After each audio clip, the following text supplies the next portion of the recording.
Hello, everyone. This is Masood Ahmed, your host at Allah's Narrative. Welcome to today's podcast. We have Trey Bishop to talk about Jesus' birth and life. So, welcome, Trey Bishop. How are you doing? Doing good. Salam, salam. Salam. So, I've been wondering, I don't know whether you've thought about it in this way, about Jesus' birth to be a miracle. Like, why was that special? Why have you ever thought about why it had to be a miracle? I mean, I come from the point of view that you may not believe that to be a miracle as such, but even if you don't believe it, but um, as the religious, um, religious teaching goes, he has had a miracle birth. Believed in Christianity and confirmed by Islam, right? So even if you're not a believer of his miracle birth, what we will just keep that aside and discuss on the belief in Christianity and Islam as to why Jesus' birth had to be or was a miracle. Do you want to say something in this regard? Okay, so I think there are two separate issues here, which are the possibilities or probabilities of this miracle birth having happened. And then there is the idea that this is somehow a necessity for the for person's theology to believe that this thing that happened was a miracle, that there was this virgin birth. And so the,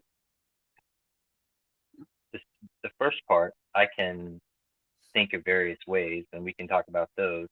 The second part, personally, I can't fathom why someone needs this to be a part of their theology, but it'll be fun to talk about anyway.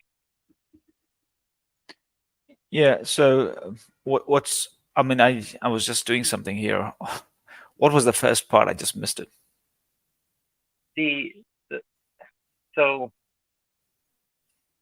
as far as the possibilities for this virgin birth to have happened in some way or other, I can think of ways that a girl could conceive a baby having never actually had sex with a person. And obviously, we have cases of like lesbian partners deciding that one of them wants to get pregnant and neither of them ever actually have sex with a man.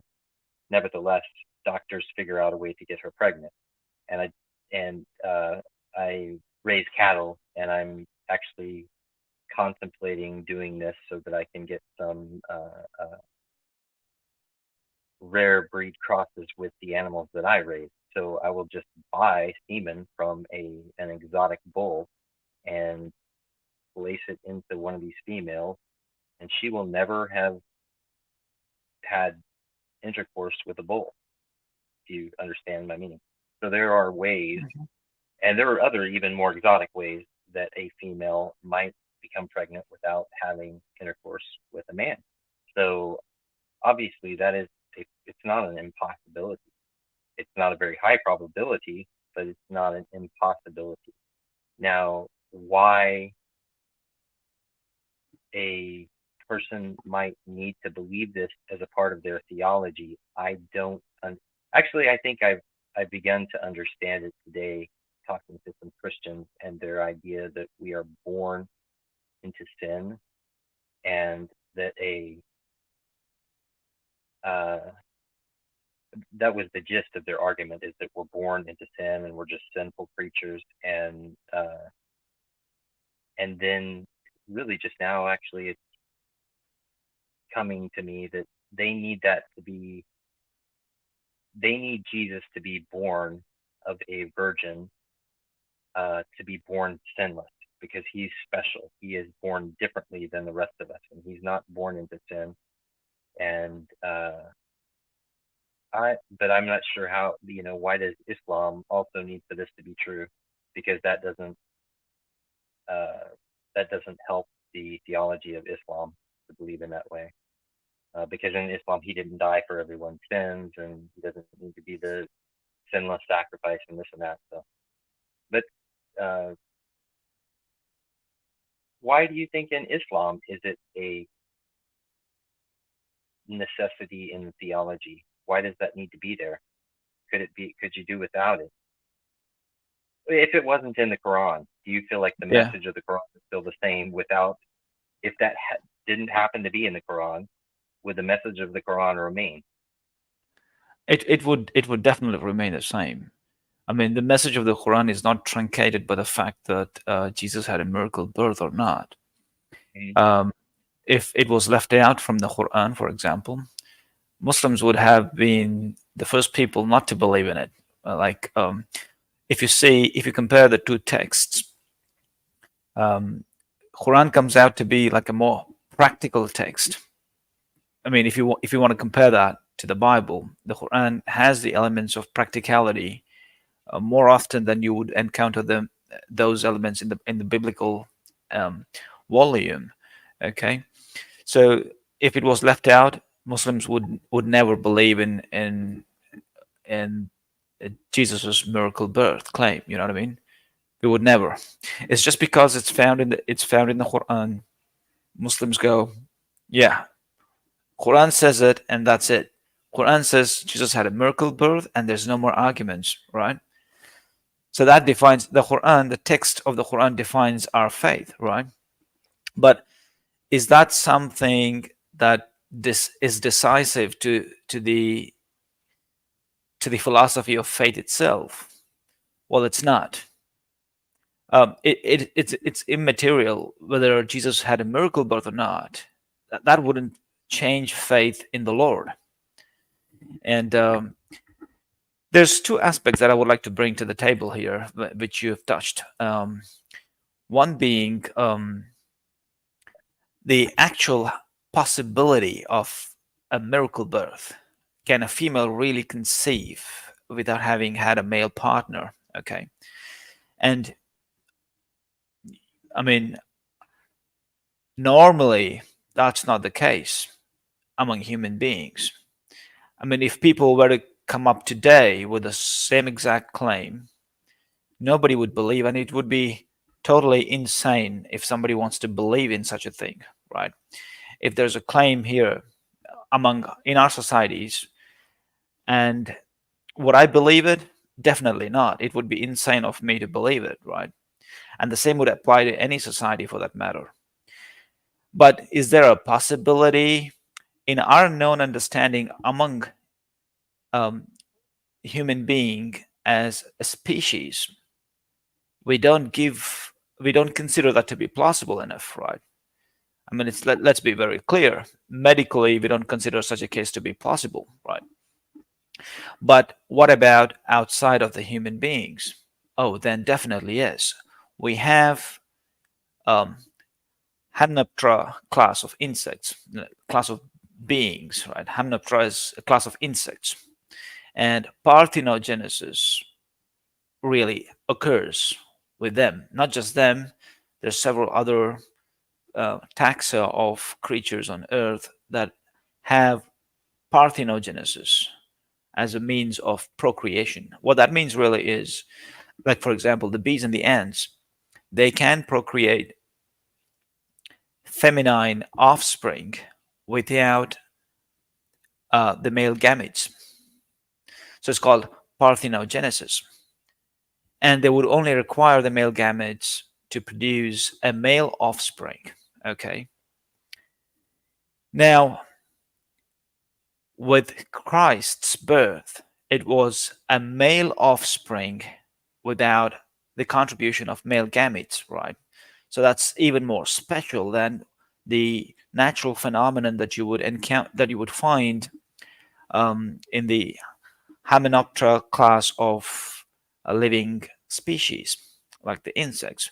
And I did encounter, I mean, I did come across this research among a species of African honeybees who also resulted in male offsprings without the male gametes, right?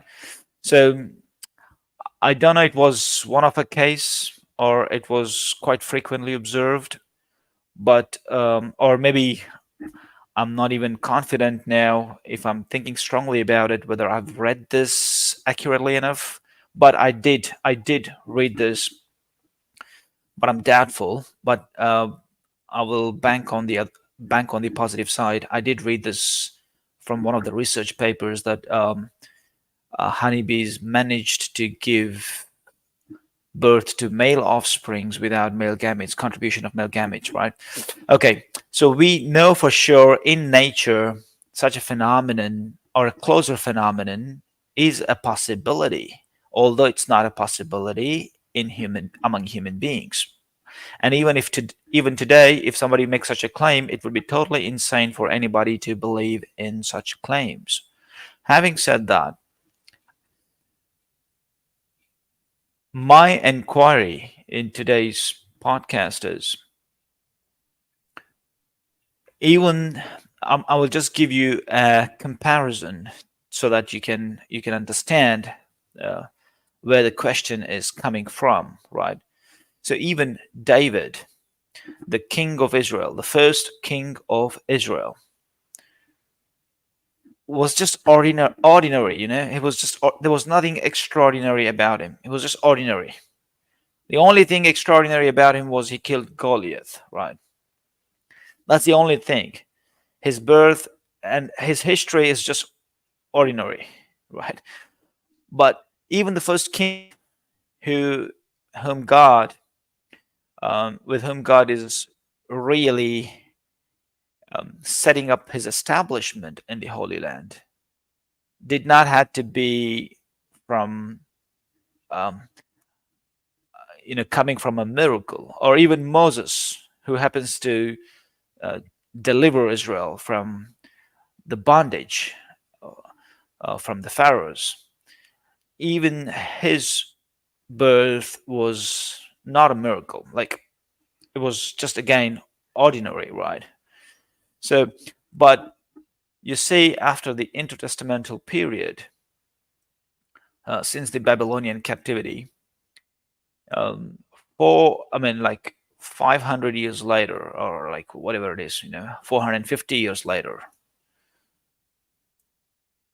there's John and there's Zechariah. Okay, that's where the miracle starts with Zechariah. He's old enough Hmm. um, to impregnate his wife, and his wife, on top of that, has been barren. I mean, he has never had children with her during his peak Well, the entire lifetime. Tanakh, the entire Tanakh likes, even going back to the birth of the prophet Samuel, likes stories, or Abraham and Isaac. They liked the stories of, it was unlikely that this guy was going to have a kid, or this woman Yes, had to beg God for a with child. Abraham, it is true. It is true with Abraham, and yeah, I get that. But after that, after the first blessing to Abraham, you don't see the stories come quite often in the first kingdom of Israel. Like, there's no such miracles really taking place. I mean, if you were to study the Samuel is first kingdom of Samuel is the one Israel, that I would say. Samuel, the prophet that anointed both Saul and David, that was his yeah, origin story. Is that his mom, uh, she was barren, and she went and begged at the temple, and she said, "If you'll give me a child," um, I think actually she was like a second wife or something. She was kind of lowly. Maybe I'm wrong, and she was actually the first wife, but whoever the other wives had kids, and so they sort of poked fun at her. She didn't have hmm any. And she said, "If you give me one, I will give him up to you." And so that's how Samuel ended up in the temple. After he was weaned, she brought him and delivered him to the temple, and there he was. And he was the prophet, of course, that anointed Saul and David, and uh, he Yeah, was the last. He was the last of the judges. He was the last of the right, and who kind of not ruled, but they were judges. right. But But the significance, if you focus on the significance, I'm really focusing on the significance. Is David is the first king of Israel, where God is actually setting up His kingdom in the Holy Land mhm, for the very first time. For the very first time, right? And his origins are not miracle based, right? And Moses, even liberation of Israel from the bondage from Egyptians. It's not a miracle as mhm, such, but of course Moses went with miracles. That's a different story. But origins is not a miracle.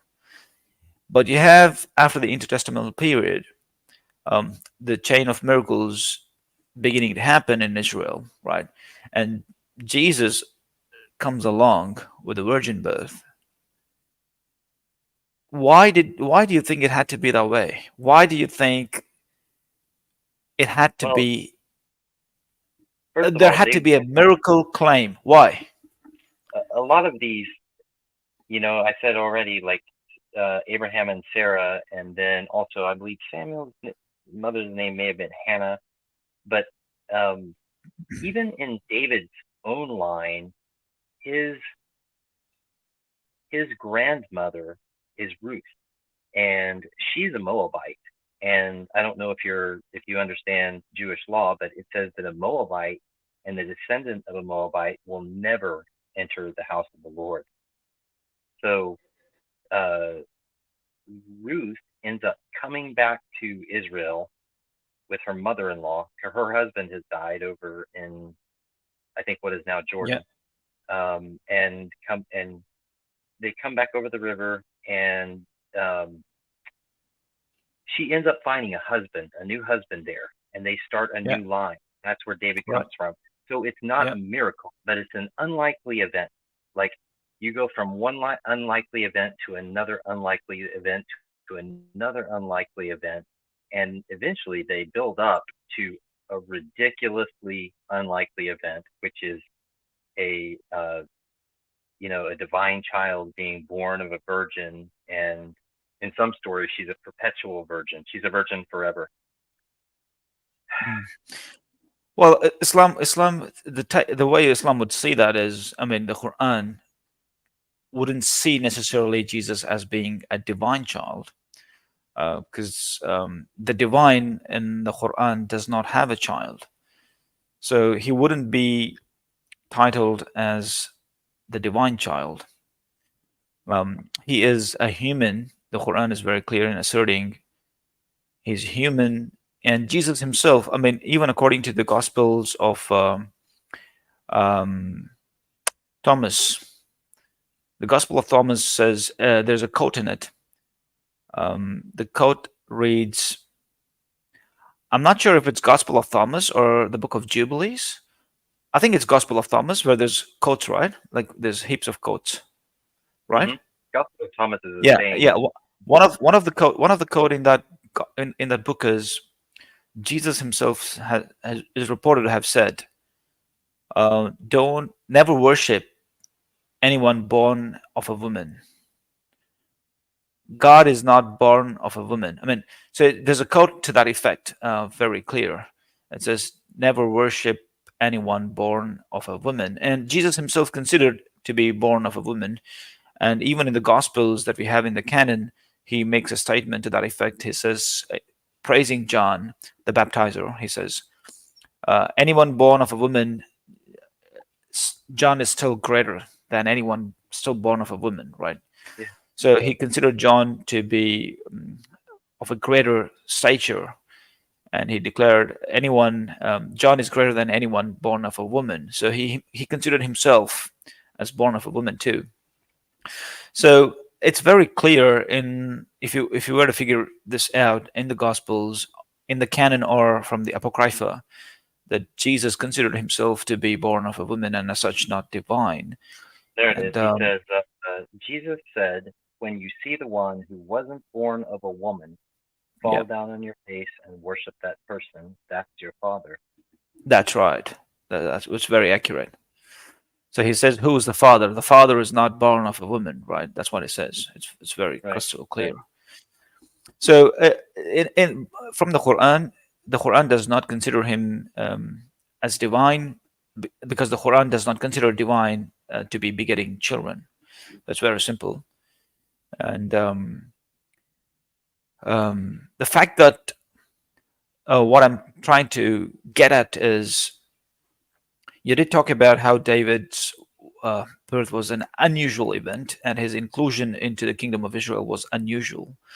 But I would consider that to be pretty normal, for the reason that Hebrews would marry women and sire their children, and they would be Hebrews, even though the women were actually of foreign origin. So it would not really compromise the resulting children for their belonging to Abraham in any way. So even though Ruth came from a Moabite, he was a Moabite woman who married an Israelite, a peasant. I suppose she married a peasant who was working in the fields. So David, to have born of Ruth in that lineage, he still belongs to uh, Well, you the know Moabites are just their cousins. The Moabites also come from Abraham, so they're yeah, still okay, they're kissing cousins is what they are. yeah, right, okay, it's just like Ishmaelites. Yes. Yes. Yeah, right, from the sons of Keturah, I suppose. Yes. Yeah, Abraham had Keturah as his another wife, apart from Sarah and Hagar. I think you And look at. yeah, I think there are. I think if you look at Talmud, I think they actually name others. There are other. Um, he had other kids. He had a lot of other yeah, kids. Keturah had six. She bore six sons, as opposed to Abraham. Mhm. Sarah bore Isaac, and Hagar bore Ishmael, but Keturah bores she bare six sons for Abraham. That's, Well, I think, interestingly enough, there is is what also is. a Talmud. There's a Talmud entry that says that um, Keturah is not actually a different person at all, but rather that after Sarah died, Hagar came back, and when he married her, her name became Keturah, and that's a Jewish midrash or Talmud entry. Yeah, Um, okay. But that's in generally the what's used. canon, in Genesis, I remember reading this story where Abraham, when he took Hagar for the first time, and Sarah did not still have any child, he actually Mm. married Hagar and had Ishmael from her. So the Genesis is very clear in asserting Abraham married Hagar to begin with and had It, Ishmael. it Let me didn't pull out actually. that reference. Let me pull out that reference. Um, yeah, keep talking. I mean, uh, all I The want to pin down is, like, why it had to be a miracle he did claim. I want to get to this. I want to get to the bottom of this. Why it had to be a miracle claim for Jesus at the end of the intertestamental period. And never before in the history of Israel's kingdom there has been such a claim, even for the first king, David himself. So well. Okay, so and you just touched on it a minute ago when you said that in Islam you don't see him as a divine figure. So in Greek thought, a divine figure doesn't necessarily mean a god. I'm not sure how old you are, but in 1981, I think a film came out called Clash of the Titans. It was very popular. George Hamilton, something like that. Um, hmm, Hamlin, no, Harry Hamlin. I said it all wrong. It's Harry Hamlin. Um, but it's a story of Perseus and how he has a human mother and he's got no idea who his father is, and really his father is Zeus. And it's a very popular Greek story. free on YouTube right now, actually, if you want to see something about Greek mythology and how these people might have been thinking.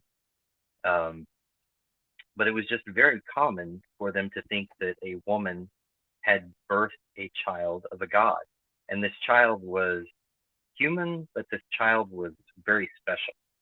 And so that's that's just a that's a Greek it's a Greek thought, it's a Greek idea. If you look at the Gospel of Mark, which is probably the first one that was penned, he didn't even care about uh, this virgin birth. He didn't care about the birth at all. He didn't talk about the birth. It was only when Matthew and Luke were written, which, in my opinion, were they had probably read Mark or they heard about Mark and they said that's insufficient. They wanted to tell a better story, and so they did. They added in this virgin birth, um, and I would guess they both were hearing similar stories about it.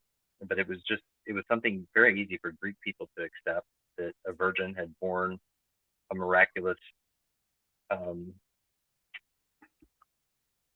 demigod sort of guy. What are you looking Hmm. at? I can't read. That's very small on my screen. Okay, so basically the story goes like this. So Sarai told Abraham, "Well, you are well aware that the Lord has prevented me from giving birth to a child." So she says, "Go be intimate with my servant so that I may possibly bear a son through her."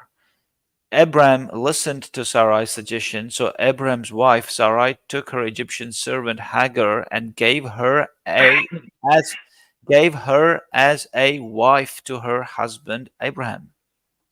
So basically, Sarah took Hagar and gave her as a wife to Abraham. Okay, so it's pretty clear in Genesis here. I mean, and Well, okay, but that's not actually what it says, though. So, if you were to, what are we looking at? Chapter 16. verse 3. I'm looking at the screen, very weird. I'm trying to actually pull it up myself. 16. Number 3. Okay, so when you look and it says, and Sarah, Abraham's wife, um, it calls her Eshet. Now, Eshet is a very specific word that means wife. And if you scroll down and see what it says,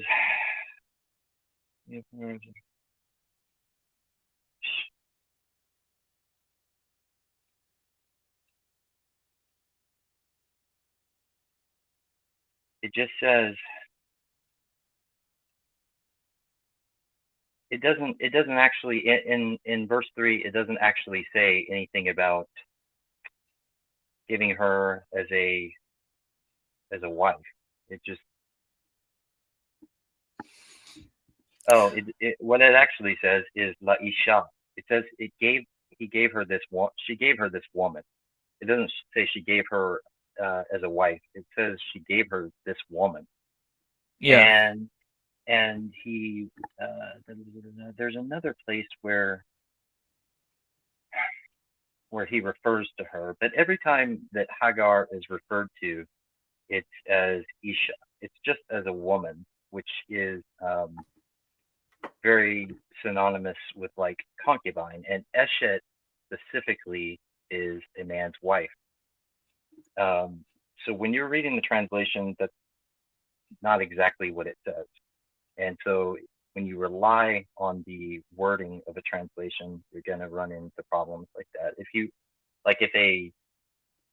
Um, if an Israeli that was super fluent in Hebrew, I'm not. I'm a pretty much a novice, but they could really get into the specifics of why Eshet is a wife and why Hagar as Isha was just a woman. She was just a there was a yeah. there was They a And again, this is why, um, this is part of why is Jewish people do not consider Ishmael to be firstborn, because he wasn't of a wife. And also you've got like first wife orders. And I'm not sure, I bet in India, in Hinduism, you've got similar, like the first wife has special privileges over all the other wives. And in China, you find the same thing going on. The first wife really gets to boss around and, smack But the other wife. that could just be culture. It has no religious significance. Well, of And course it's cultural, sure. Abraham's child, be it from a concubine or a full wife, will Hmm. have no bearing upon his children's and discrimination among his children. At the end of the day, it's the seed of Abraham. They're all his children, Well, regardless of how the brothers would treat each other because of brotherly rivalry. I'm just talking Um, about how they understood it culturally at the time. And yeah, so Abraham came from Ur, and the incest, and also you're going to find this in the royal dynasties of Egypt. Incest was um, a prefer, and gosh, you find it all the way into almost modern England. Uh, the, the the royalty. Incest was a way of um, keeping. Well, I can't really say why they did it, but they did it, and it was the child of incest that was preferred. It was the child of that incest that had more of a claim to the throne or to the inheritance or whatever, because because they had that weird idea, and that's just what they did. If you um, kind of look at some of the old Sumerian, Babylonian stories, you'll see that they had no compunction about that. They were just, uh, and I will bet also, again, if you look to Hinduism in the Vedas, mhm. you're going to find gods that were brother and sister that were getting busy and making babies. And those were uh, there was something special about that child because they were born of this incestuous special relationship. Yeah. I mean, that could have I'm been. just explaining culturally why Isaac, they didn't care that Ishmael was actually, everybody knew that this was his child. It was the first one that popped out, but culturally that didn't matter because he was not the one that was born from Abraham and his half sister Sarah.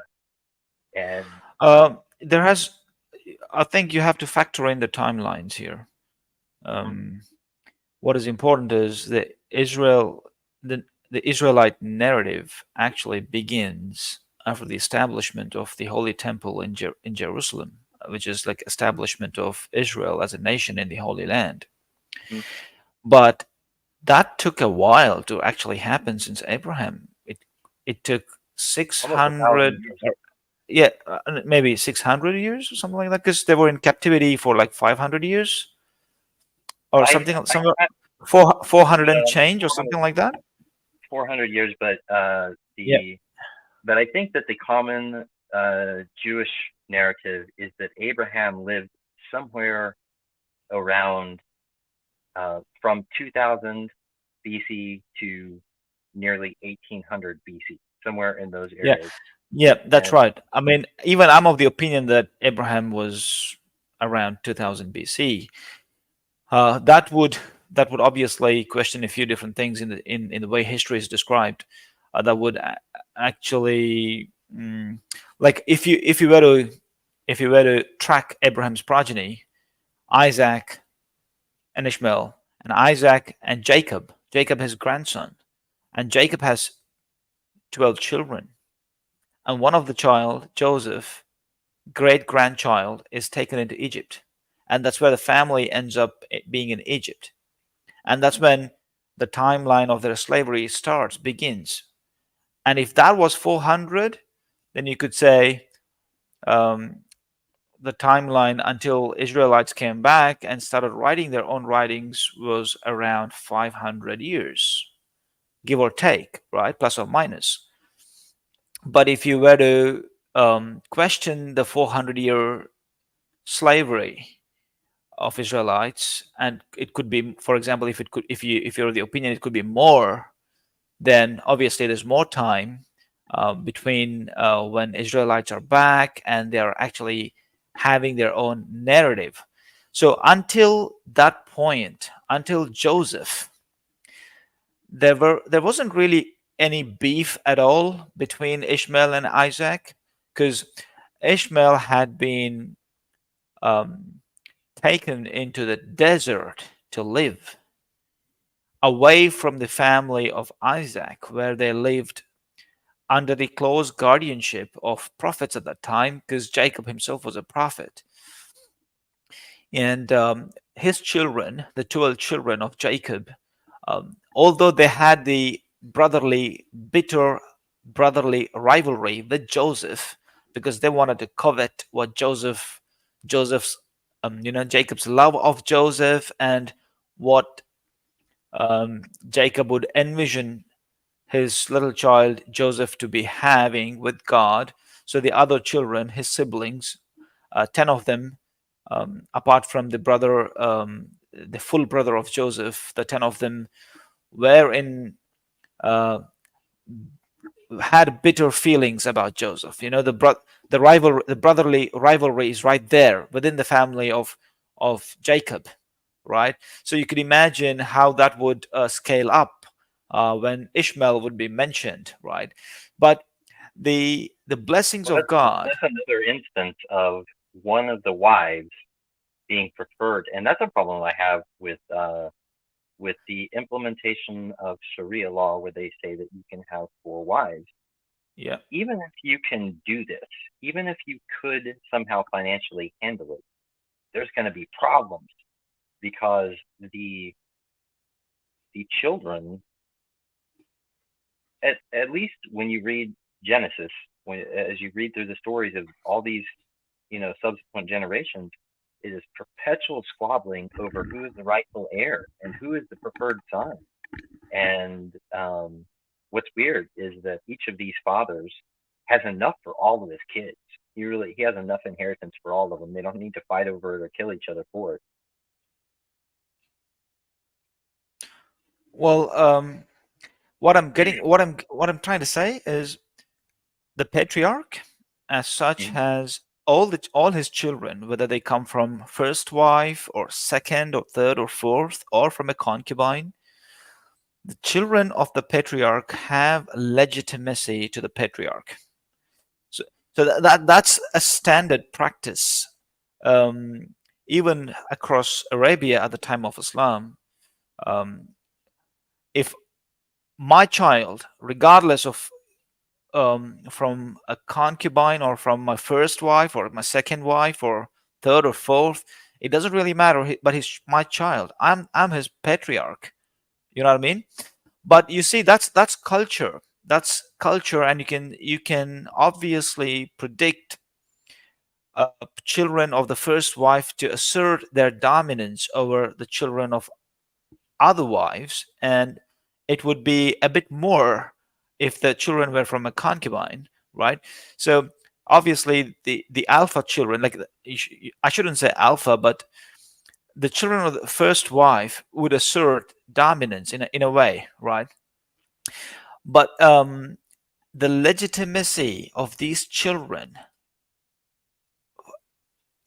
is essentially from the patriarch himself, and not composite of uh, their mothers. It's not composite of their mothers. It's just single-handedly delivered from the patriarch himself. And besides the point, this is culture. This is human affairs. Besides this point, this the legitimacy is awarded by God. Like if you were to read Genesis, God gives promises to Abraham's children, his seed. So he makes promises to Isaac to be a great nation, and he makes a promise to Ishmael of becoming a great nation. So this is But where the see how, legitimacy comes. This but is it does a weird favoring thing though. See that it actually at first mentions Ishmael because Abraham wants to know that Ishmael is going to be blessed because Abraham loves Ishmael, but he knows he's sending him away. And that's where God says, I'm going to bless Ishmael. He's going to have a bunch of kids. He's going to, this tribe is going to prosper. But, and then he does his favoritism thing and says, my covenant will I establish through Isaac. And well, I'm not saying that, I'm not saying those that's are the actually things. God. I'm not saying that's God saying this. I'm saying that this is how the um, the idea of favoritism and the what's the word I'm looking for, validation of the favoritism is Yeah, accomplished.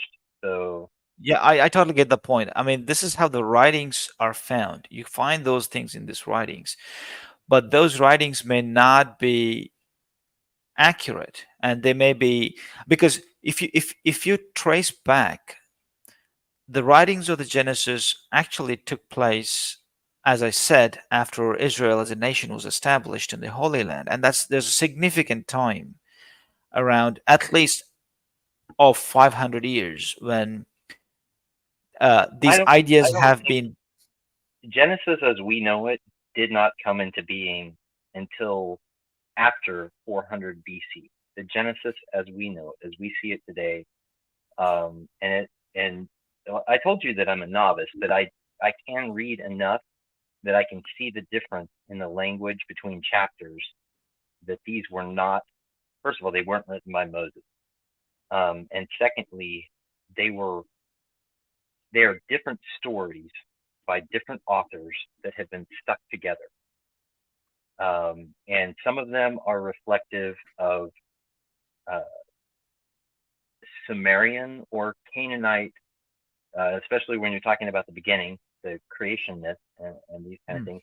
But then as you get into the stories of the patriarchs, even before Abraham, some of these stories, I mean, they're just ripped straight out of what Abraham would have known, or any of these Akkadian people coming from Ur, settling in Canaan, they would have known these stories and about the patriarchs, and they would have shared them about Noah and the flood and all of this stuff. They Mhm. wouldn't have called him Noah. In Akkadian they called him something else. But Mhm. um, but to I don't I don't think that what we're looking at is not when people write things down. It doesn't matter. Like, even if we're calling someone if we say we're not going to talk about somebody who offends. Let's say we called Buddha a prophet. Let's say we said Buddha was a prophet to the India or to go to China or whatever. Let's just say we said that, right? And he had some God put something on him and he needed to share it. I think that what happens regardless is that when you start to say it, when you start to speak it out, or when you start to write it down, it naturally becomes distorted. And I demonstrated that just a minute ago in chapter 16 of Genesis with the idea of who is a wife and who's not a wife. And we're talking about these specific Hebrew words, which some people may interpret one way and some people want to interpret another way. Um, even if the language is actually written down, we can still distort its meaning um, according to how we uh, if if you went to the ocean repeatedly as a child and you saw dolphins hopping through the water and your dad said bird, every time a dolphin hopped out your dad said bird, you would begin to call that thing a bird. And so it doesn't matter that that's not a bird or that's not what other people think a bird is. That's what you associate the word bird in your mind as. A bird hops out of the water, dolphin, bird. So we can come to different totally, even if something's written down right. And now I'm talking specifically about the Quran. Even if we say that these are actually the words of God, people have the capacity to make what they want out of it, or to say, no, this word Isha does not mean wife. Eshet means wife, and Isha just means you're my woman, and that's not very respectful. So do you understand what I'm getting at, or did I take you way too Yeah, far? I mean, fair enough. I mean, the point of So concern is the the point of stories could concern be is long. yeah. The point of concern is um like unlikely events, like you said about David, was an unlikely event. I wouldn't consider that necessarily as an unlikely event because the way that Hebrews have become a nation is by always adopting women from outside of their circles. There's heaps of stories. Even Patriarch Abraham had Hagar from Egypt, and I'm not very certain about Sarah being half sister of Abraham from the same father. Um, I I lean on I lean on um, I think you don't like the idea. I think it sounds nasty to you, and you don't like the I, idea. you're right. You're right. It sounds The unpalatable to me. the Unpalatable to me. Quran does not tell you that that's not true. The Quran Absolutely, nowhere tells you absolutely. The so. Quran does not tell anything about it, but to So me, it sounds unpalatable in a way to accept that Abraham would have had married his own half sister from her father. I would lean on considering that as writing the text literature in like to resemble the pagan cultures of the time, that would grant us that would, as you said, validity of a noble line of descent, right?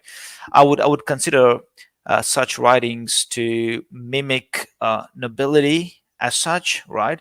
Because I find that a lot in the Bible. It's in Genesis, and we will talk about it in the future, right?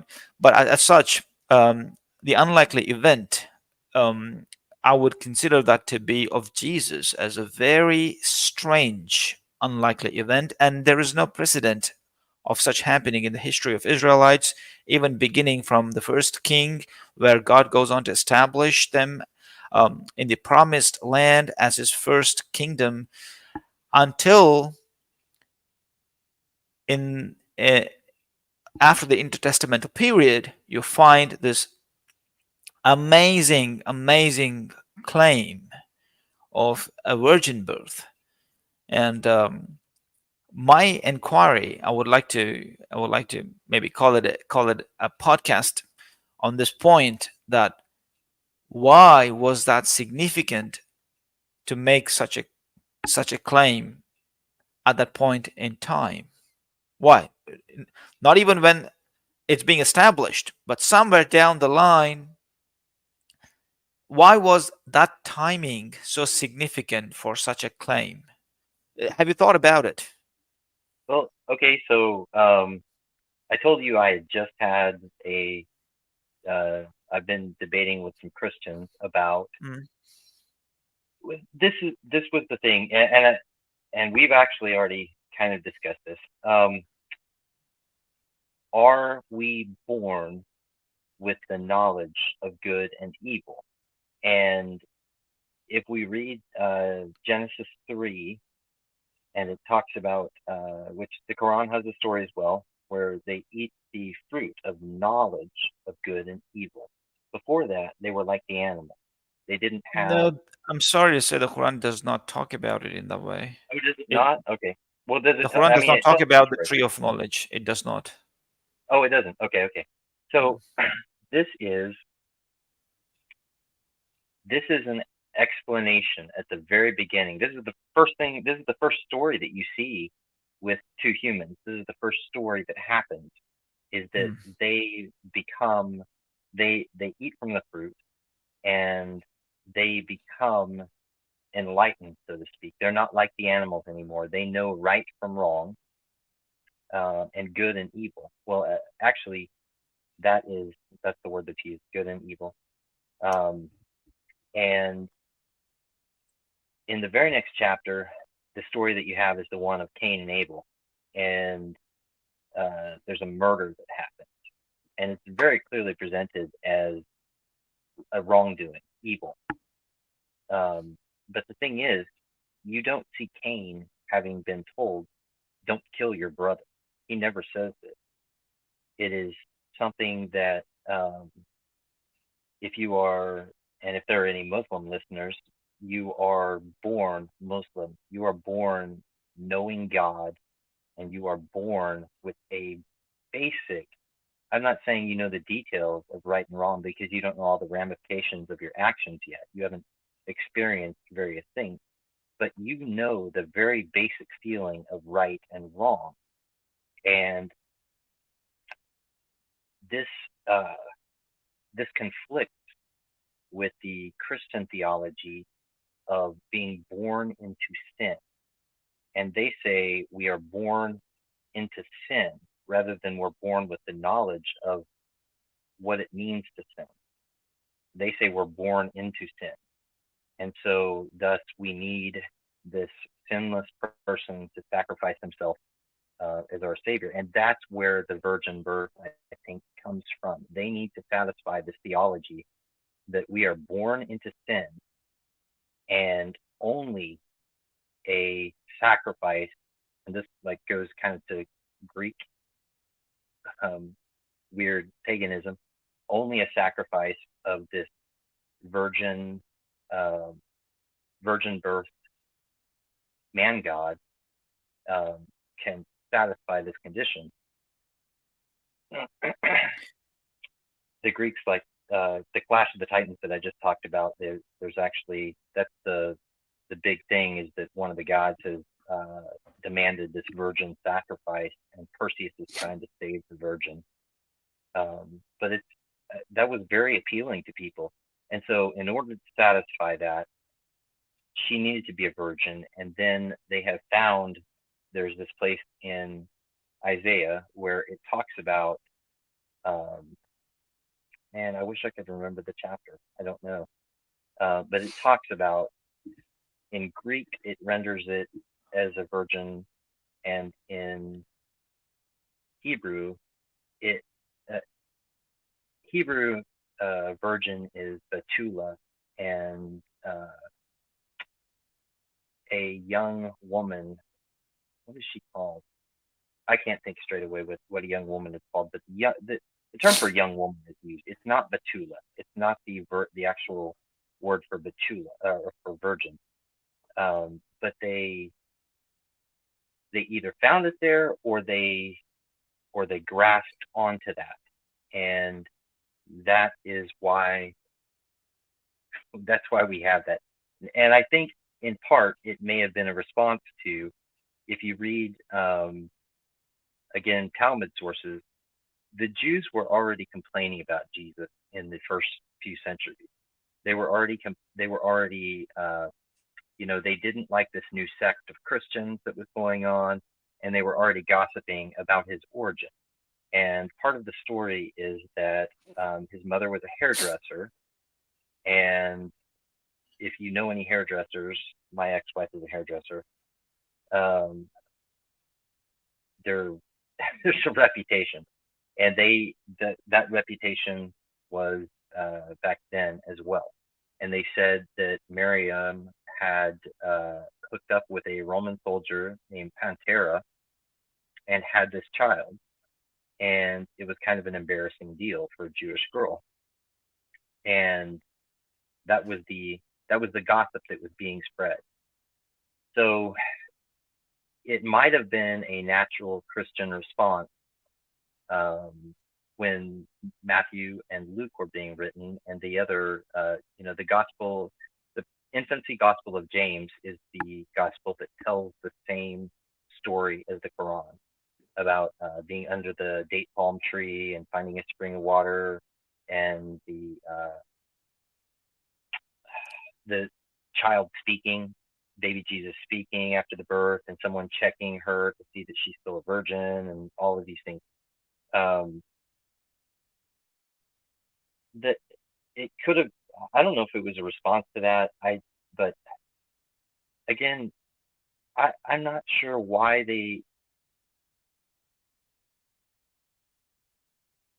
There's so many other important things in those gospels that the people latch onto that. I don't get it. But what's the? I mean, you already said that it doesn't matter to Islam. What do you think it is? What do you think it? Why did they do that?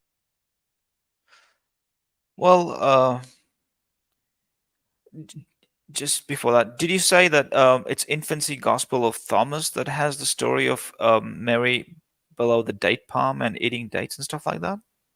No, no, no. James, infancy gospel of James. Yeah, I did read about infancy gospel of James just now. I mean, I was reading in the morning, and Hmm. I did not encounter the same amount of like I did not encounter resemblances to the Quranic story at all. And I think you might be confusing. I might be In, conflating another infancy gospel. yeah, I I'm just happened to read Gospel putting of them together. Infancy, Gospel of James, and I did not find the story to unfold in the way that Quran pictures the story, right? So anyway, why why I think is the case that is something that I was thinking about, and in my understanding, the Quran really does not care about the concept of or the creed that's evolved in Christianity about Jesus being the sacrificial son. If you pay attention to the Quran, and if you've read about Jesus in the Quran, even though there was a predominant belief of Catholics at the time, like Jesus being a, a lamb for the sacrifice of people's sins, the Quran doesn't tackle it. Have you noticed? The Quran Hmm. doesn't talk about it. Hmm. The Quran just does not talk about it, right? Because the fact being, Jeremiah the prophet himself, like this is long ago, a long time ago, before Christ, he is telling the people, his nation, stop bringing these sacrifices to the temple. God is not approving these sacrifices that you're making. So in the prophets, you already have this teaching being imparted, given to the children of Israel, that what God needs is your repentance more than the sacrifice that you're bringing to his to atone for your sins. That's not what he's looking forward to. What he wants from you is total repentance.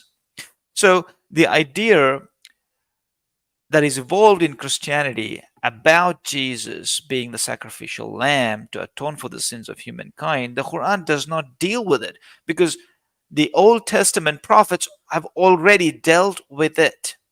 The Quran doesn't come up with teachings to dispel this creed, because the Quran just banks on the Old Testament. Just go refer to the Old Testament. The prophets have advised about this flawed concept of seeking forgiveness of your sins through presenting a sacrifice.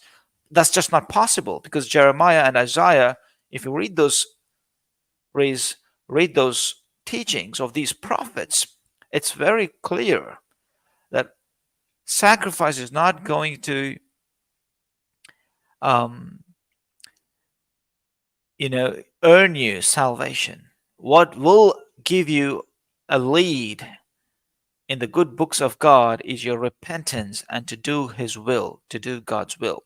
So it's very clear, even in the prophets. So that's why I can I can read why the Quran did not um, dedicate teachings in this regard, right? Although the Quran has tackled, ascription of Jesus being the Son of God, and it has tackled this particular issue significantly and given warnings to the Christians as believers to have their belief corrected in Almighty God. Right. Okay. Coming back to the point of why this claim is so significant, of his word, of his origins, miracle origins of Christ. Why is it so significant? In my opinion, its significance stems from two different things. One is with Eliakim or Joachim, the husband of Anna, Hani or Hannah, right? So this couple also, like just like Zechariah and Elizabeth, his wife Elizabeth, did not have a child for a long time. So you find that story also unfold. By the way, this is in the gospel, infancy gospel of James. Joachim, Eliakim, Uh-huh. and Anna did not have child, and they were suffering because they did not have child, and they prayed to God, and then eventually Annie has a child, has a good news of a child, and she makes a dedication to God. So whatever is contained in her womb, she vows to God that she will dedicate that to the services of God's temple. And that's the child Mary, right? So Mary is brought to the temple and dedicated to the temple. And God had promised Anna, that her offspring will be a sign. God will make her offspring as a sign to people, to mankind, right? So the miracle birth of Christ, resulting from a child that was dedicated to the temple of God, kind of makes sense, right? The girl child, virgin, dedicated to the temple of God from infancy. Obviously, not really as like a baby, but yeah, when she was looking after Sounds like a herself. retelling of sounds like a retelling of the story of Samuel's birth, really. I mean, it's like Right. Okay. almost even the mother's name is the same, Hannah. Right. Very interesting. So look, I mean, this is Dedicated where to the I temple. think I think the origins has its significance, like in the prayers done by Anna, and in the way that her child Mary was dedicated to the temple of God, and God brought about this unprecedented thing, um, to make a statement, basically, to the temple of Israel that was corrupted, that had stood corrupted. And under the Roman influence, they couldn't articulate themselves out of it. And God had made a promise beforehand that He would liberate the nation of Israel. And that was the time. So God wanted to do this, liberate Israel. And God wanted to bring about this messenger of His, the Messiah, who would liberate his people, just like Moses did, liberating people from the clutches of pharaohs. He would destroy the Romans and liberate. So it had to be a big event where Israelites would recognize the importance of this child and obedience to him. Though they had been in decadence for 400 years, couldn't really articulate themselves a king, nor obey him, nor do the will of God, for which God established them in the Holy Land with the purpose of serving um, as his nation that would enlighten all other nations. So a lot was pending on God to do. And the complications of Israelites, the domestic complications were significant. The temple was corrupt, and they were like um, mistreating the prophets, not obeying the messengers sent by God. So there had to be uh, a different, very unlikely event to shake their conscience and to so that they could come to their terms, so they could realize and stand again.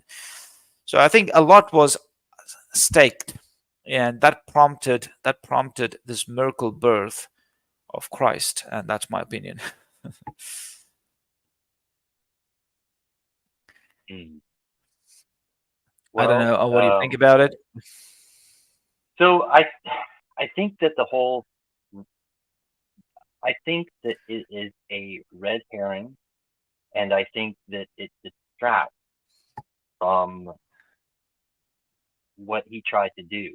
And you can, as an example, uh, after he had gotten a small following, he went back to his hometown, to Galilee, Nazareth, and he went to the synagogue there, and everybody there knew him. He was in his hometown. He was just kind of a nobody. I mean, everybody knew his backstory. He wasn't. They weren't talking about him as being born of a virgin or anything special. They didn't think anything of him. And he stood up in the synagogue, and I think this is the most important part, not his virgin birth. This is what he did when he. Can you pull something up on the screen? Can you pull Like, up a what do you thing? want me to share? Isaiah 61. Pull up Isaiah 61. Isaiah 61. Just the very first two verses is he went into the synagogue and he was asked, probably because he was, back from out of town for a while. They asked What sort of? him to do the reading, and they pulled out. This is what they pulled out was the Isaiah scroll, and he Okay. opened up Isaiah 61. Hmm. Can you pop it up on the screen for if somebody happens to watch? They may want to Oh, see right. Okay. Okay. I'm sorry. I didn't include that on the screen. I'm sorry about that. I'm just looking at it here myself. Okay. Here it goes. Here it comes. read that. Yeah, read that first verse there. He announced. This is what he announced. Okay. It's a small chapter. It's just 11 verses. I will read the whole thing. Okay. No. Just what he reads when you read in the Gospel of Luke is he just reads the first. Actually, he reads the second verse as well. Okay. What The he Spirit reads, of and the then you Lord is correct it. upon me because the Lord has anointed me. He has sent me to bring good news to the oppressed and to bind up the brokenhearted, to proclaim freedom for the captives and release from darkness for the prisoners, to proclaim the year of the Lord's favor, the day of vengeance of our God, to comfort all who mourn, to provide for those who grieve in Zion, to bestow on them a crown of beauty instead of ashes, the oil of gladness instead of mourning, a mantle of praise instead of a spirit of despair. Mm. Okay, so basically, he was there in his hometown to announce his mission. He was saying, "This is what I'm planning to do. This is what Right. God has appointed me to do." Yeah. Yeah. And if you look at those things, those are those are what should be people's concerns, not whether or not just a lot of the rest of theology is nonsense. If you just look at those things right there, um, See, those the thing what do you is, the think thing about about his virgin, the thing is about his virgin birth. it? Mm. Like, it would be, as I said, it would be insane for people to believe it, right? So Right. what happens with Mary?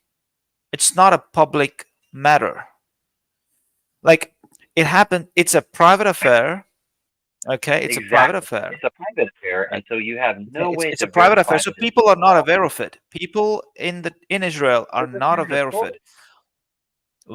When she brings baby Jesus, okay, Mm. and the people confront her of what she has done,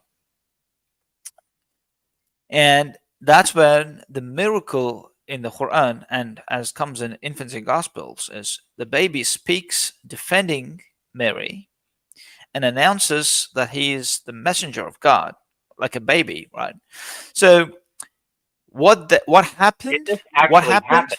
if you saw this happen, then you would believe. If you saw this happen, you would believe. Exactly. No, But absolutely. ninety Now, percent of now, the ninety now let five me let me percent of complete let me complete my story. okay. What happens is when because Mary was brought up in the temple, Mm-hmm. the temple people know her. Like, she's not a public figure. The temple priests are aware of her, right?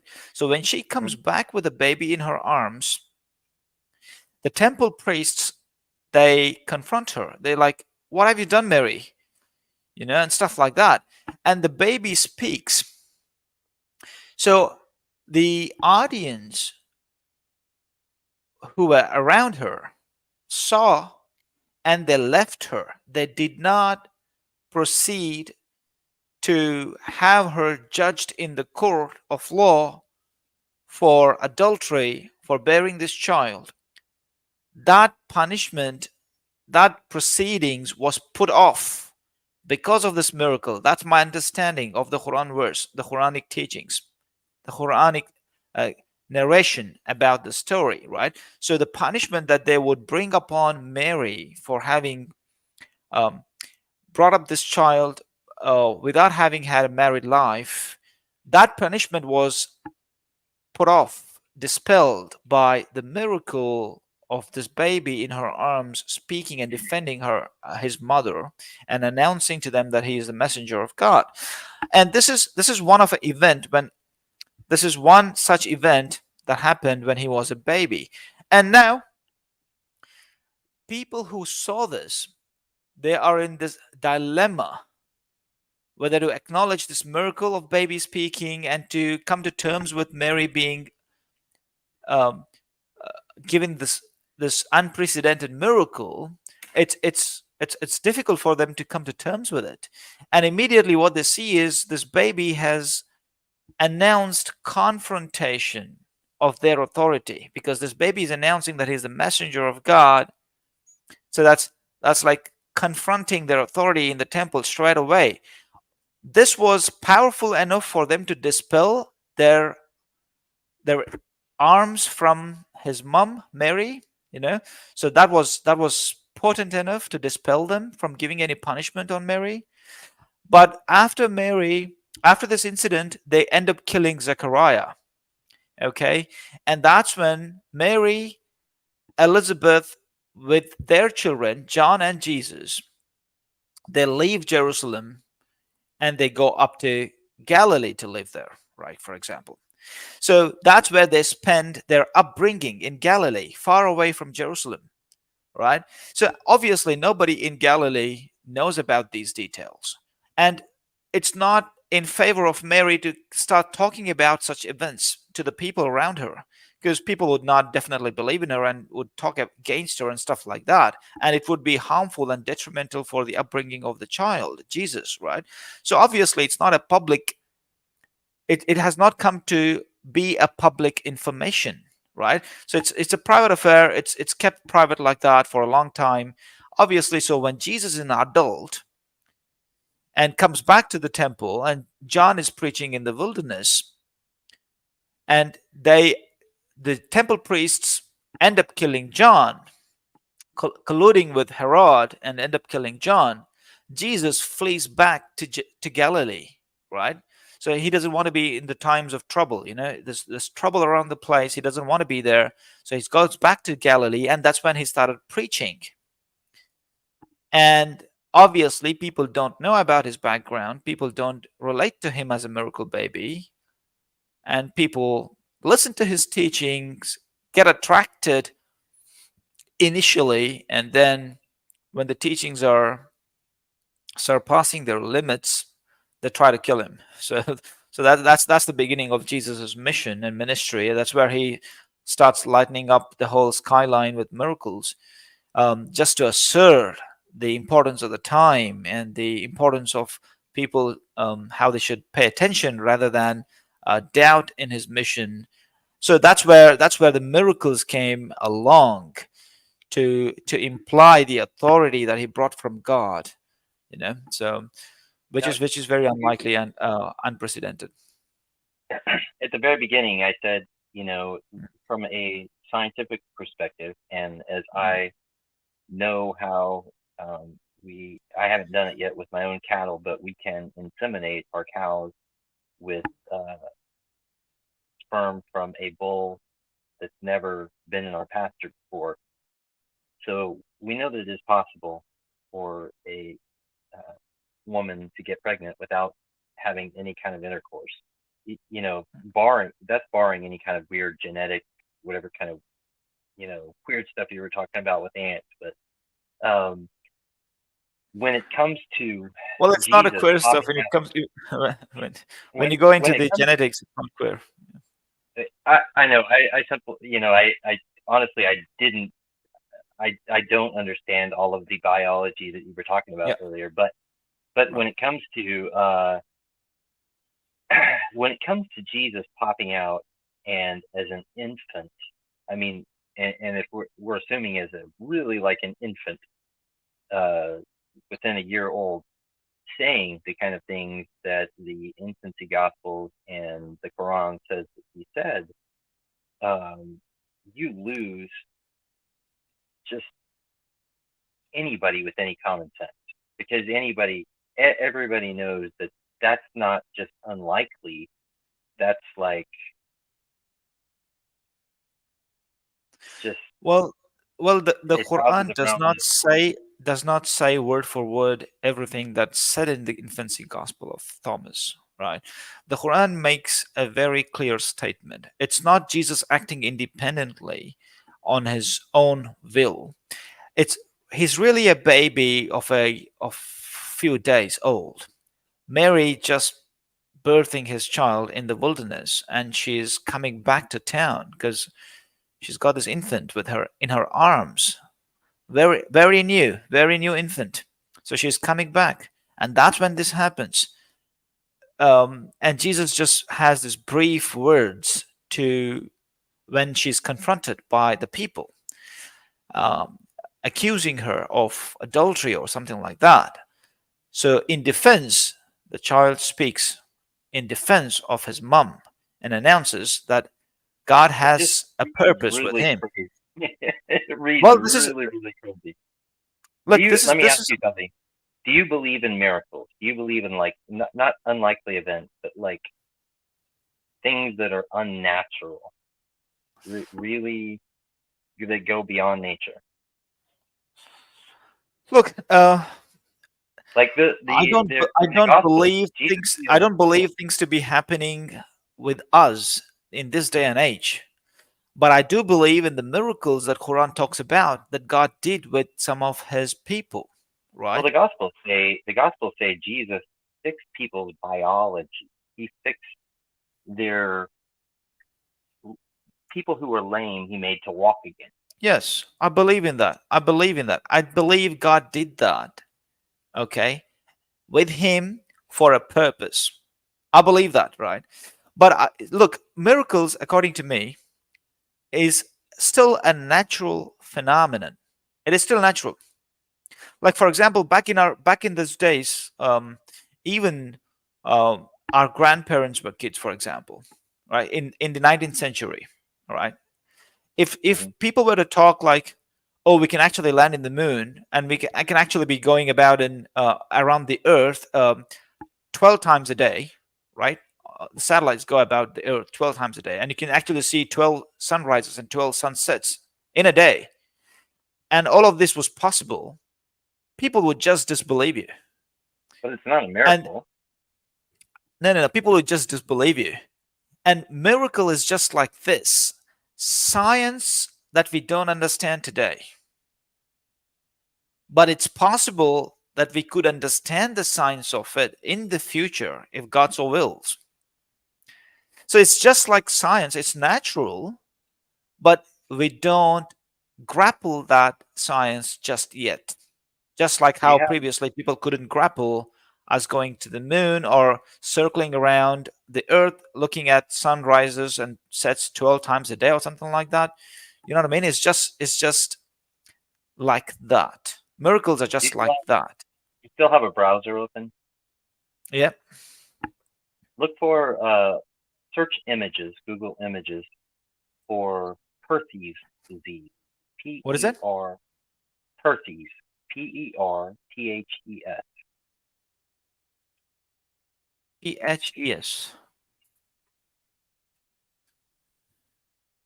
Okay. You see images of it? Yep. Look at the femur. Yep. You see what happens to the femur?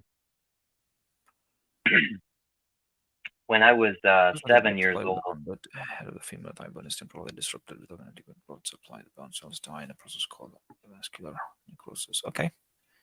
I had this when I was 7, Right. and the ball of my femur entirely disappeared. There was no ball on the top of the femur at all. I still have Yeah. Okay. my mother still has the X-rays, Right. and they told me that I wouldn't be able to walk until I became a teenager, and my bones were, this was in 1982, so Right. they told me that I would not be able to walk until my bones were fully grown and they could do a replacement. And they weren't quite as technologically advanced, but Mm. now they probably do a lot better job of the ball replacement. Mm. And mine grew back. The ball of my femur grew back. Mm. And I think that if you look at all the medical literature, you'll find that bones don't grow back. You can have cracks or places in missing bone that will fill back in with calcium deposits, but it's not the same as bone. Your bone doesn't actually grow back. And if you were, Mm. or like uh, any one of your bones, if part of it was missing, that bone is not going to grow back. It's Right. not going to replace itself. So Did they uh, take scans of you or anything like that of your femur, and you can compare the scans of yeah, when you were? they took X-rays, and at the time, Oklahoma had one of the very best children's bone and joint clinics. So you can Where they you can see your the ball missing in that in your very early childhood X-rays. It was, and it was. I noticed it because at age 7, I had decided I wanted to play soccer, and I was having a good time. And then it got to a point where it was just so painful, Mm. and my left leg was a bit floppy. I couldn't. But I was fighting through it. So they took me. Mm. They had the X-rays done, and they were like, "Little buddy, They showed the X-rays to my parents. And they were like, the ball of your femur is totally gone, Mm. Mm. and this is what they gave me the prescription of what can happen. And as I went home, I wasn't content with that. And not only that, I had already been at age 7. I had heard the stories about what Jesus could do, Mm. and I knew that people didn't have to. Uh, I knew that the doctors didn't know what they were talking about, pretty much. Mm. So that's a Well, little there personal. you go. You have a miracle right there in your own body. So So yeah, I mean, first, do you believe? No, I don't believe. I know there are things that I know. look,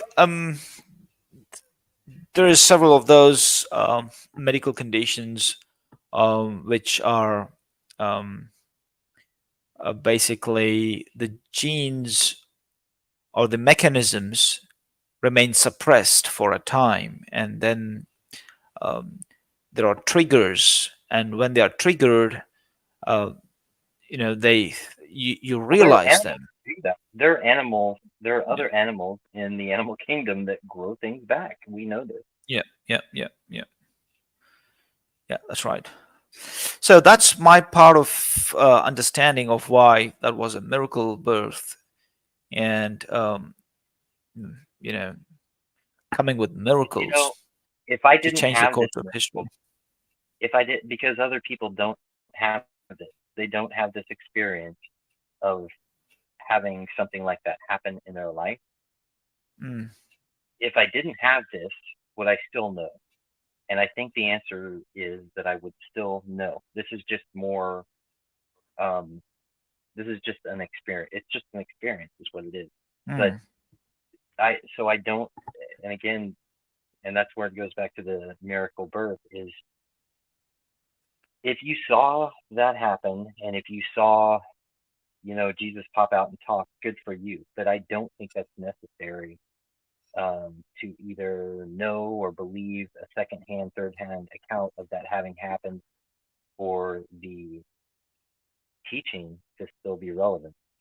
No, Because absolutely. I what, mean, absolutely. what The teachings are not, as I said, as I emphasized in the beginning. even if the Jews The, are right and that he was a bastard child from a Roman soldier, I don't. It makes no difference to me that the fact of the story is still true.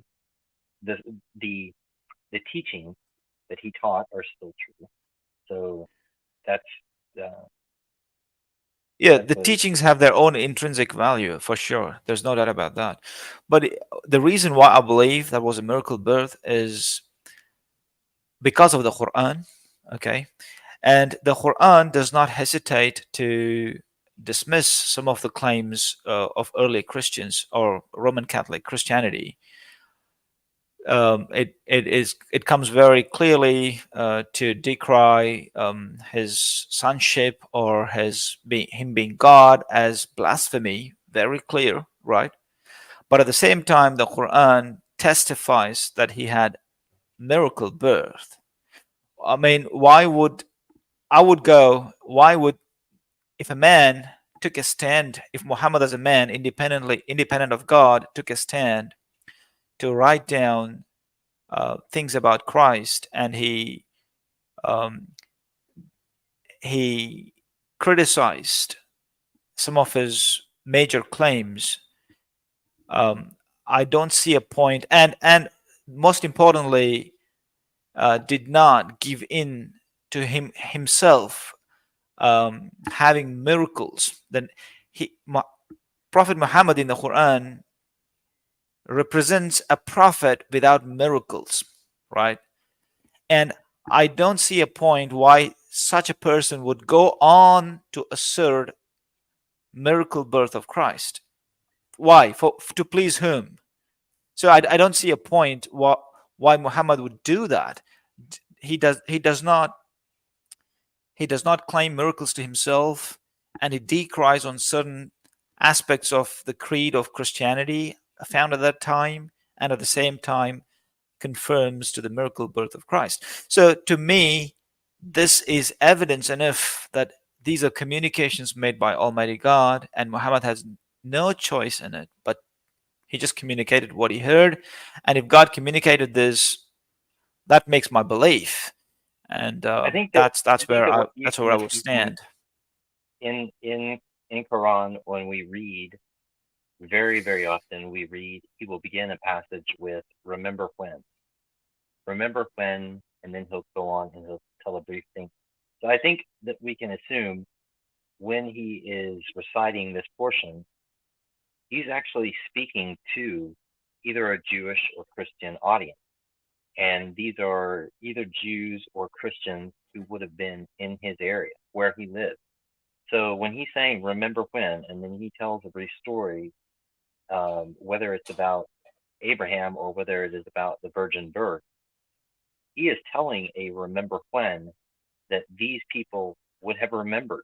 These people would actually say, yeah, I know what you're talking about. So what are and No, and no, then no, no. he remembers There's a exactly subtle, what there's he's a talking subtle, there's a subtlety there, Trey. The subtlety is the translations. The translations translate the word "ith" in Arabic as "remember," right? Okay, to facilitate understanding. "Ith" could be "ith" does not necessarily mean remember. It's a particle that starts or begins a clause. You could translate that as like "behold," right?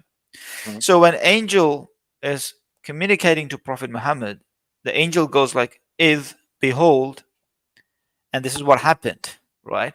But the translators, as a translator myself, I do translate that sometimes as "remember," right? Because to facilitate language, and the Well, I think angel is talking to that's Prophet what Muhammad comes as across "If." as that's what comes across as in context. That that might be the context, because because mm, it is telling a, after he says it, he then tells a brief story that these uh, fifth, sixth century Jews and Christians would have known about. That's what, that's the, and if you look at the distribution of various gospels, um, mm, those infancy gospels, and gospel infancy gospel of James in particular, I believe, was popular in the South, like in Egypt, um, and I don't know particularly Saudi Arabia, but they were only finally formally booted from the church, like the Western church and everything was saying these are heresies in 500 AD. So we know that these were popular everywhere up until about 500 AD, when the church finally said these are telling things that don't go with our, this is, this is the narrative we're going to push. This is our theology, and these have things that sit outside of it. So, mm. but that I think that these are the things that when he's reciting whoever Gabriel was, and I have my own uh, idea on what that means. Um, these are the things that were being recited because these are the things that these people would have actually remembered. That's that was his audience. That's who he was talking to, and that was a lot of his, probably his early converts were people who had these very strict monotheist ideas. They still had these stories, um, but I reduce it like that. I'm sorry if I'm butchering your faith. I apologize. No, it is not at all butchering my faith. Um, I would probably discuss on the origins of the scriptures itself, like how people could write scriptures and how Muhammad could have written scripture himself, or even with assistance of his best friends, if you want to call it. We can have it. We can have this discussed in one of the future podcasts. Um, but even when the words in the Quran say "wadhkur," which means to remember, when it is said to a people, to a foreign people, "wadhkur," it only means and be reminded of this story. It so something that they have not witnessed, like they have not witnessed Christ. It was a different era altogether, like 6 centuries ago. So when the Quran says "wadhkur," it only says it means to the audience, get now be reminded of this story, and the story goes on, right? So yeah, we can talk about um, if Muhammad wrote the Quran himself, assisted by his contemporaries who taught him the stories from the Bible, I or think things like that's a that. bad thing to say that he wrote it himself, but rather what he was he was inspired to share particular messages, and the the messages that he was trying to share, like I've said, he says, remember when, he tells you the story, and then I believe in most instances he actually kind of gives you a lesson about it. He doesn't just tell you the story. He gives you a context of what you're supposed to get from this. And so Yep, I yep. think that um, you can't assume. And okay, there is a guy named, I sent you a clip of a Dr. Ali Ati, a Muslim scholar who was I didn't look into it. I'm sorry. I didn't look into it. I did okay. look So into the other link that you gave me, but not that he one. has he has a segment that he did on blogging theology, which is a guy named Paul in England, Hmm, Muslim guy, and hmm, they were discussing the complaint that the Quran was referring to or taking from non-canonical sources. And what he brought up was and this is really good, in Second Timothy chapter 3, Paul, he's talking to the Jewish people who, um, it's probably not in Jerusalem. These are Jewish people in a Greek city, right? And he's doing a remember when. He's doing exactly like Muhammad does. He does a kind of a remember when, and he talks about these guys named Janus and Jambres who opposed Moses, and all the people are like,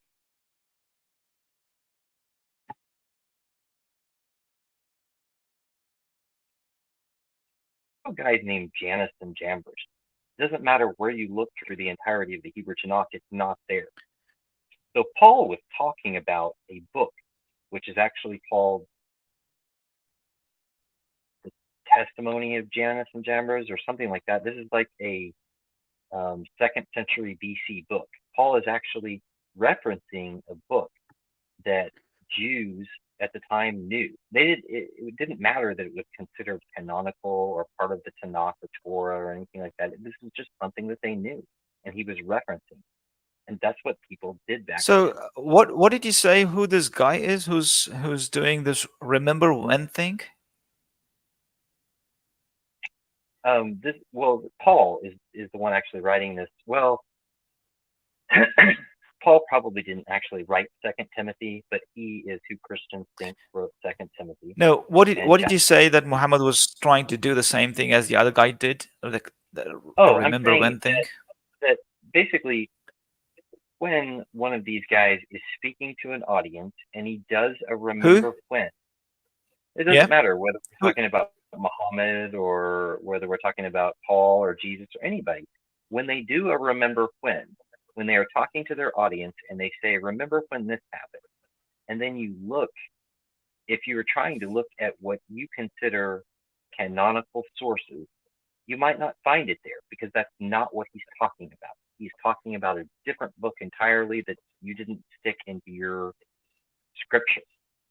So that is also what we're finding, and this is what Dr. Ali Ati was saying, is that just because Muhammad is saying remember when, and you are not finding it in the Hebrew Tanakh, doesn't mean he's not making something up, and it's not something that wasn't considered valid. There were people at the time that definitely considered this valid, and they knew exactly what he was talking about. So that's all that I'm saying. Not He was necessarily. I wouldn't agree necessarily.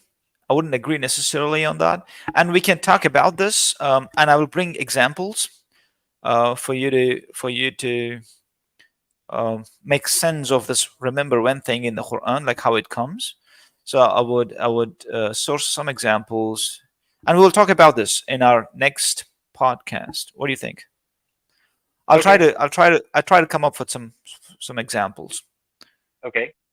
which we can analyze and see um, how these claims of some researchers, whether they're valid or invalid, or what's behind this, right? Did we decide that So, there are more? Did we decide that there are more important things in Jesus' teaching than the virgin birth? like I thought I made my point today in this thing. I just wanted to. I think of his origins, it was unprecedented, his miracle birth. So I wanted to get to the root of it, why it was a miracle birth, and why this child became a personality who basically lit the skyline with miracles. What was important behind um, this miracle nature of this messenger of God was basically the timeline, the decadence and deterioration of his people, the chosen people of God, who would be representing God as a nation, enlightening all the nations around them. And when they had lost the way, it was like these people, don't forget, were already punished by Babylonians once, and the punishment was promised as a prophecy in the book of Deuteronomy. And the Deuteronomy prophecy came with a statement from God of being punished twice. So one punishment was already a precedent, and the other one was impending. And That's what happened because of their rejecting Christ, who did show up in a grand style, unprecedented style, and with so that was important for God to bring about a personality who was out of the box for them, perplexed them, confounded them with confirmation from his contemporary John the Baptist. All the eggs were in that basket for them to carry, but they dropped it and they broke the eggs. They made a mess, and that deserved their second reckoning with God, and God unleashed the Romans to destroy that temple. So this is significant in that way, and that this is the point that I wanted to make. And we will end this here, and we will talk about uh,